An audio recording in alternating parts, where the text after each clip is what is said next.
Ruined cottage by William Wordsworth. William Wordsworth की जो poems होती हैं वो पैस्टोरल होती हैं। उनका जो बेसिक थीम्स है वो अबाउट रूरल लाइफ है, about the society of shepherds है, and they are free from city life. Nature poet है विलियम वर्ड्सवर्थ। तो अब व्हाट हैपेंस कि जो रूइंड कॉटेज है ये भी उसको ही एक्सप्रेस कर रही है, जो रूरल लाइफ है उसको ही एक्सप्रेस कर रही है। जो सफरिंग्स हैं, जो रूरल लाइफ में जो सफरिंग्स हैं बिकॉज ऑफ इंडस्ट्रियल रिवोल्यूशन, और उस एरा का जो उस एरा में क्या प्रॉब्लम्स थी, कि किसी भी पोम के पर्सपेक्टिव को समझने के लिए हमें उस एरा में क्या चल रहा था वो जानना ज़रूरी है, तभी हमें उस पोम का पर्सपेक्टिव समझ आएगा, उसका थीम समझ आएगा। तो व्हाट हैपेंस कि उस एरा में there was a crop failure because weather conditions were not favourable. Harsh winters की वजह से क्रॉप फेलियर था, और इंडस्ट्रियल रिवोल्यूशन की वजह से रूरल लाइफ में जो सफरिंग थी उसको एक्सप्रेस कर रही है ये poem. This poem is a story of suffering. It is of a cottager who leaves his home to join a troop of soldiers going to a distant land. क्या होता है, जो कैरेक्टर है मार्गरेट, उसका जो हस्बैंड है, उसको sufferings की वजह से, और उसी समय क्या हुआ कि जो क्रॉप फेलियर तो था ही, और उसके बाद British cabinet decided to launch a naval war.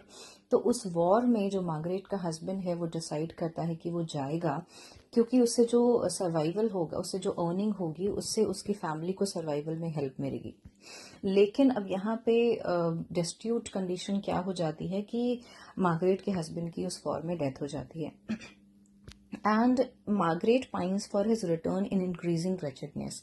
बढ़ती हुई प्रॉब्लम्स के बीच में मार्गरेट जो है वो अपने हस्बैंड का वापस आना एक्सपेक्ट कर रही है, उसके लिए शोक मना रही है। पाइन मतलब होता है to be unhappy because somebody died और gone away.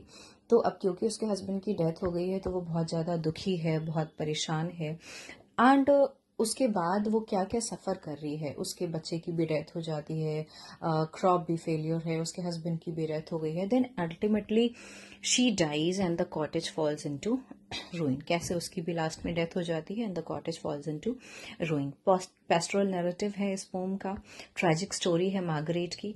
Blank verse use हुआ है पोम में। लिटरेरी ब्लैंक वर्स क्या होता है? Blank verse is a literary term जिसमें पोइट्री जो है वो अनराइम्ड मीटर्ड लाइंस होती हैं, मोस्टली इयम्बिक पेंटामीटर में। This poem was written in 1797 लेकिन इट वॉज पब्लिश्ड इन 1800। और रूइंड कॉटेज जो है वो मेन नाम जो है वो वर्ड्सवर्थ नहीं दिया था, but we now know as a first book of excursion. Nothing else, कुछ और ज़्यादा जानने की ज़रूरत नहीं है। This much is sufficient for our exam perspective. अगर कुछ इंपॉर्टेंट चीज़ें हम देख लें कि कब ये पोम लिखी गई थी, कब पब्लिश हुई, किसने लिखी, क्या थीम है, क्या इंपॉर्टेंट कैरेक्टर्स हैं, and a few important lines, this much is sufficient to crack the exam, nothing else. Now what else is there?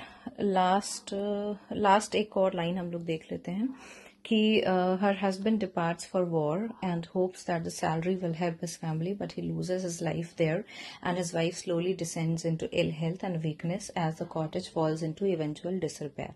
Ultimately सब कुछ डिस्ट्रॉय हो जाता है, उसकी डेथ हो जाती है। Margaret the lady of the cottage is observe toiling away and trying to take care of it but slowly crumble and fall into ruin. बहुत मुश्किल से वो सरवाइव करने की कोशिश करती है, लेकिन अल्टीमेटली चीज़ें मैनेज नहीं हो पाती हैं और इट फॉल इनटू रूइन। और जो बेसिक जो थीम है इसका, सफरिंग तो है ही, साथ में होपिंग अगेंस्ट होपलेसनेस भी है, ये भी आपको लर्न करना है। And dealing with suffering are more specific themes in the poem. कुछ इंपॉर्टेंट ट्रबल्स जो रही हैं इस पोम में वो क्या है? पुअर हार्वेस्ट है because of harsh winter, the death of a child है, and losing her husband in war. This much is sufficient. अगर आप इतनी चीज़ें माइंड में सेट कर लेते हैं तो इनफ है एग्जाम पर्सपेक्टिव से। Thank you.